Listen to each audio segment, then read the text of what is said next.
Bismillahirrahmanirrahim. Ya, jadi saya ulang, kita ini kalau dicari musuh Pancasila yang paling besar itu apa sih? Kalau dibalik ya itu makanya tadi ada kata bukan sekuler, bukan ini yang saya tidak setuju itu. Kalau kita ya jujur, musuh Pancasila yang terbesar itu ya agama. Kalau kelahi suku itu lah orang misalnya orang Papua kelahi sama orang Jogja itu tidak jauh-jauh, acaranya cuma di situ doang ya.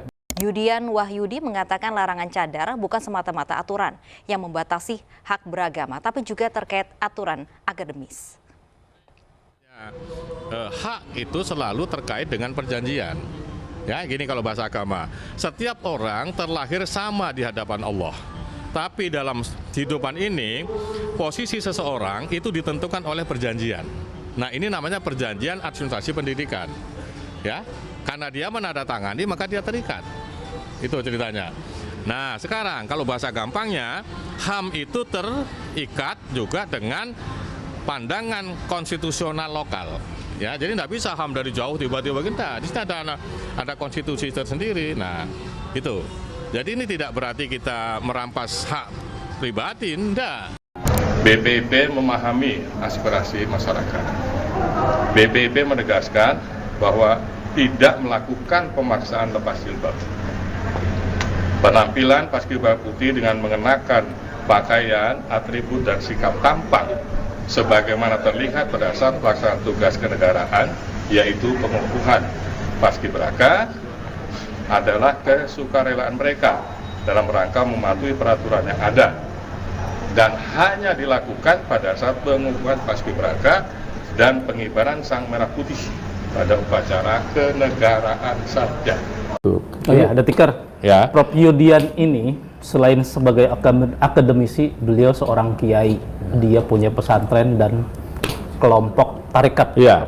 Ya. Yang dijelaskan tadi. Tarekat saya beda dengan pada umumnya karena tarekat saya ini kalau bahasa saya eksistensialis positivis kontemporer. Waduh, berat. Mudahnya begini loh, tarekat yang minta atau berusaha mewujudkan sorga di dunia sebelum sorga di akhirat.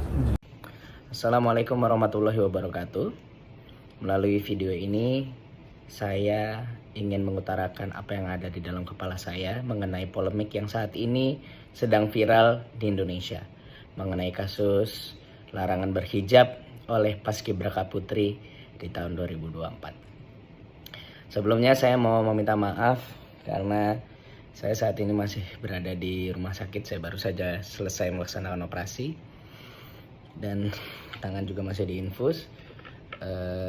Operasinya adalah operasi meniskus, operasi lutut, dan saya merasa saya apapun kondisinya tetap harus membuat sebuah video karena mengenai paskibraka sendiri tentunya ada kaitan penting dalam hidup saya.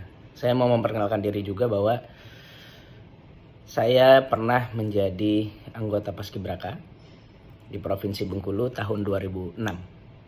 Posisi saya saat itu adalah penjuru kanan pasukan 17 pagi di sebelah Danpok dan di antara teman-teman yang lain di paling depan sebelah kanan. Oke, mudah-mudahan dari sini teman-teman tahu kenapa saya begitu concern membuat video tentang ini. Yang saya ketahui adalah bahwa memang sejauh saya berkecimpung di dunia paskibraka, baru kali ini saya heran dengan peraturan yang dikeluarkan oleh BPIP. Padahal BPIP melalui ketuanya yaitu Bapak Yudian Wahyudi di tahun 2002 dalam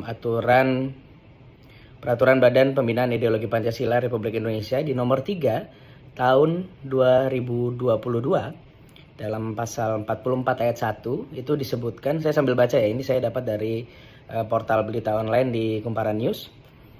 Disebutkan bahwa dalam melaksanakan tugasnya paskibraka menggunakan pakaian dan atribut paskibraka. Dan untuk paskibraka putri, kita langsung saja ke sana. Ini ada kalimat di nomor pertamanya, setangan leher merah putih. Kemudian ada sarung tangan warna putih. Kemudian ada kaos kaki warna putih. Dan yang keempat itu ada ciput warna hitam dalam kurung untuk putri berhijab.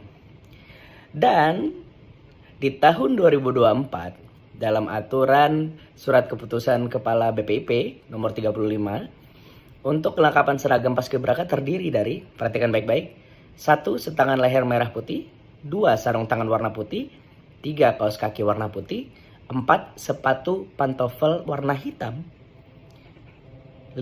Tanda kecakapan dikenakan saat melakukan paskibraka. Tidak tercantum lagi hal ini soal penggunaan ciput warna hitam yang tadi saya sebutkan di peraturan tahun 2022. Dan seperti yang teman-teman ketahui, saat saya menjadi paskibraka dari zaman dulu memang dikelola oleh atau dipayungi oleh Kemenpora. Namun memang dalam beberapa tahun terakhir ini BPIP yang mengambil alih. Dari Kemenpora sendiri pastinya udah nggak ada masalah karena ya mungkin mereka menganggap bahwa ada beberapa ideologi yang sama juga. Tapi yang bikin heran adalah BPIP ini kan berarti badan yang betul-betul concern terhadap sesuatu yang sifatnya Pancasila atau keberagaman. Mungkin Pak Yudian lupa bahwa di sila pertama itu adalah ketuhanan yang Maha Esa. Mungkin Pak Yudian lupa bahwa yang Pak Yudian lakukan ini adalah untuk menyeragamkan. Tapi gini. Ini adalah bentuk keseragaman. Beliau berkata bahwa ini intinya adalah supaya seragam. Tapi mungkin Bapak lupa, Indonesia itu justru beragam. Dan selama ini tidak ada masalah soal itu. Saya ketika misalkan sedang berjalan-jalan ke Bali, teman-teman saya, saudara-saudara saya di Bali pun juga menghargai kepercayaan dan agama saya. Begitupun saya ketika berteman dengan mereka, baik itu di Bali ataupun di Jakarta atau dimanapun. Justru hal seperti inilah yang dinamakan Bhinneka Tunggal Ika. Tentu Bapak tahu dong bagaimana Pancasila ini terbentuk atas keberagaman, bukan keseragaman. Saya sempat baca sedikit, Pak Yudian Wahyudi ini juga dulu sempat menjadi rektor UIN di Yogyakarta dan sempat mengeluarkan peraturan untuk melarang mahasiswi memakai cadar dengan alasan takutnya nanti kalau masuk ke kampus nitip tanda tangan, nitip absen. Pak, Bapak tentunya tahu kadang-kadang mahasiswa itu atau mahasiswi yang memang niatnya mau nitip itu pasti akan selalu menemukan cara. Bukan satu-satunya yang bercadar, Pak. Jadi mohon maaf ya Pak ya, kalau memang Bapak saat itu berpikirnya takutnya mahasiswa, tapi pada saat itu Bapak rektor dan Bapak sudah profesor. Saya rasa terlalu dangkal Pak pemikirannya. Saya pernah menjadi mahasiswa dan saya selalu menemukan cara jika saya mau, atau teman saya selalu menemukan cara jika teman saya mau melakukan perbuatan sekedar nitip absen. Ada aja caranya Pak. Nah, tapi kemudian peraturan itu akhirnya Bapak rubah sendiri akhirnya setelah sebulan, kalau tidak salah saya tadi juga baca di portal berita online. Dan akhirnya dari track record itu saya merasa bahwa ada apa Pak? Ada apa antara Bapak dengan pemahaman Bapak tentang Pancasila? Begini, kalau misalkan Bapak bilang, ada kalimat Bapak yang mengatakan bahwa mereka, ini paskibraka ini, mereka memang tidak memakai hijab karena itu adalah peraturan dan itu tanpa paksaan. Lalu kemudian mereka boleh lagi memakai hijab ketika sebelum atau bahkan setelah. Karena memang di peraturannya hanya pada saat pengibaran bendera atau penurunan bendera. Sebagai praktisi pendidikan yang saya ketahui Bapak sudah sangat pandai, pastinya sudah cakap di dunia pendidikan. Bapak mengerti tentu psikologi dari masyarakat atau psikologi dari anak-anak paskibraka itu sendiri. Yang pertama Pak, khususnya ini untuk yang di Aceh. Aceh itu menerapkan peraturan berbasis syariah, di mana wanita memang harus menggunakan hijab. Dan ini salah satu keberagaman yang dimiliki oleh Indonesia. Dan yang perlu Bapak ketahui adalah mereka memakai hijab itu Karena mereka justru percaya Pancasila akan melindungi mereka. Karena mereka yakin Pancasila bisa menjadi payung mereka dalam hal masalah keagamaan. Sebab di Pancasila nomor 1 silanya adalah ketuhanan yang Maha Esa. Lalu kemudian ketika Bapak bilang tidak ada paksaan karena mengikuti peraturan, ya memang tidak ada paksaan. Saya coba berasumsi ya Pak, saya coba berasumsi. Anak-anak itu berjuang Pak. Saya waktu itu pun berjuang bertahun-tahun untuk bisa mengikuti seleksi tingkat kota, kabupaten, provinsi, bahkan nasional. Ketika mereka sudah mencapai apa yang mereka inginkan, di nasional, mereka dihadapkan dengan peraturan yang katanya tidak memaksa. Tapi mau nggak mau mereka harus nurut. Bapak pikirkan tidak Pak? Bagaimana psikologi dari teman-teman itu? Bagaimana psikologi dari anak-anak paskibraka itu? Yang katanya dipersiapkan untuk menjadi cikal bakal pemimpin di masa depan. Mereka sudah di awal, tahapan awal aja sudah dihadapkan dengan peraturan yang rancu. Yang bahkan tidak memihak kepada hati mereka. Pak, mohon maaf Pak Yudian, saya rasa kita tidak perlu berbicara dari sisi agama. Saya tidak perlu berbicara dari sisi agama soal ini. Karena saya yakin Bapak pun juga mungkin tidak mau diajak ke arah sana. Sebab dulu pernah ada statement Bapak juga yang mengatakan bahwa musuh terbesar Pancasila adalah agama. Mengacu kepada beberapa oknum yang akhirnya ingin melakukan sesuatu yang sifatnya revolusi lah saat itu ya. Terindikasi revolusi saat itu. Nah, saya tidak mau mengajak Bapak untuk berbicara ke arah sana. Sebab yang mau saya ajak adalah, mari kalau Bapak memang memiliki ideologi Pancasila, kita berbicara dari sisi Pancasila. Bapak tentu tahu bagaimana Pancasila itu bisa terbentuk atas inisiasi dari Bapak atau inisiasi dari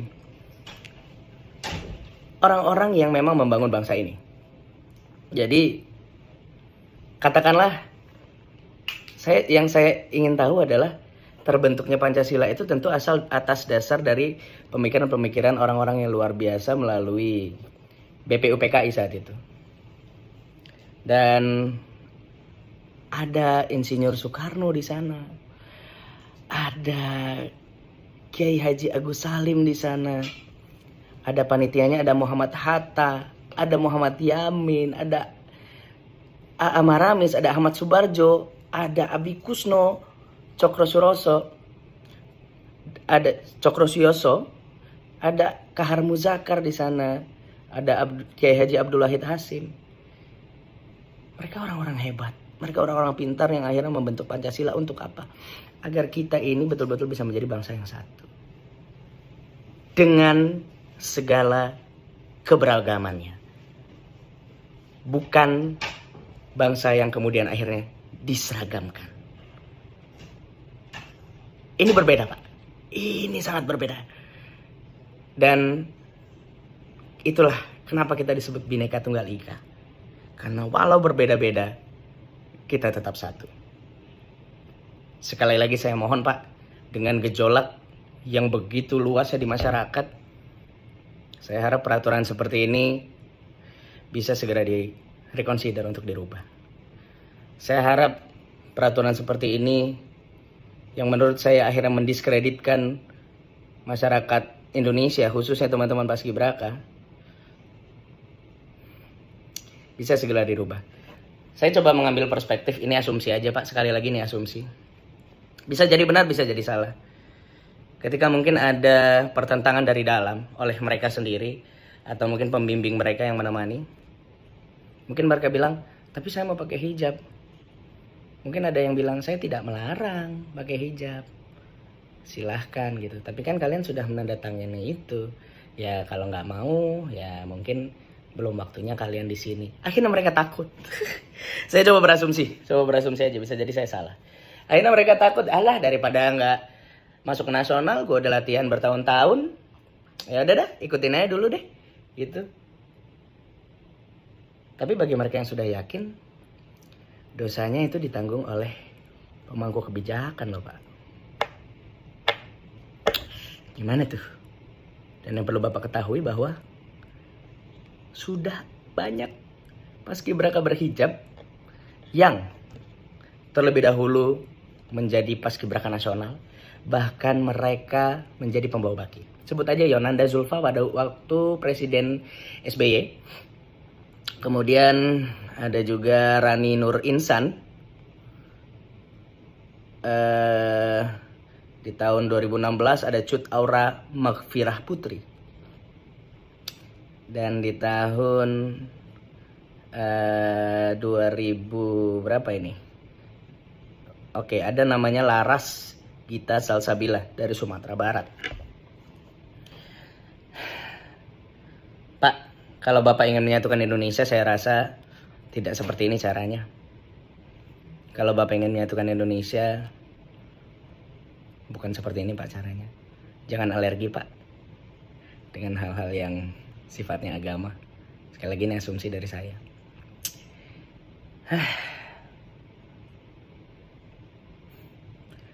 Justru yang Bapak lakukan ini memecah ideologi dari Pancasila itu sendiri Pak. Saya Gilang Dirgahari, rakyat biasa yang cinta terhadap Indonesia. Wassalamualaikum warahmatullahi wabarakatuh.